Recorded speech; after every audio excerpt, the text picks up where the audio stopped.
Some of the biggest challenges is that change in face of crime. So if I think back to 20 years ago when I joined the police, very little, if any, were conducted online. Now we see things are either cyber-enabled or conducted completely online.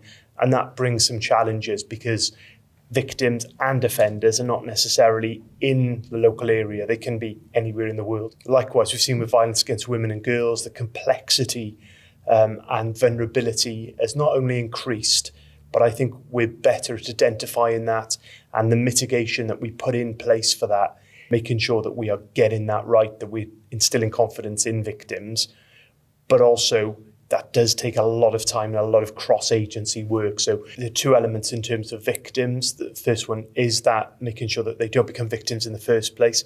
Problem-solving, neighbourhood policing is crucial to that, and making sure that people are visible on our front lines, that people have got confidence to report to us. And there is a feed on then to making sure that we absolutely get it right when people do report things to us.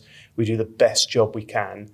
The second element is when people do become victims, that support for them. Within Gwent, we've got a victims hub that contacts victims and is that first point of contact to make sure that people have got someone they can call when they need to. And we make sure we signpost appropriately to different agencies too.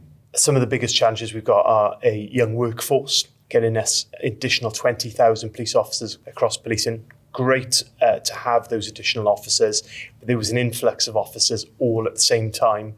And inevitably, though, that young workforce ends up on the front line as the very start of their careers. So coaching, mentoring, nurturing, and making sure the well-being of those younger people coming into the service is really paramount. And keeping them, we spend a lot to train people, retaining them in the service, making sure that our attrition rates are as low as they possibly can be is really important.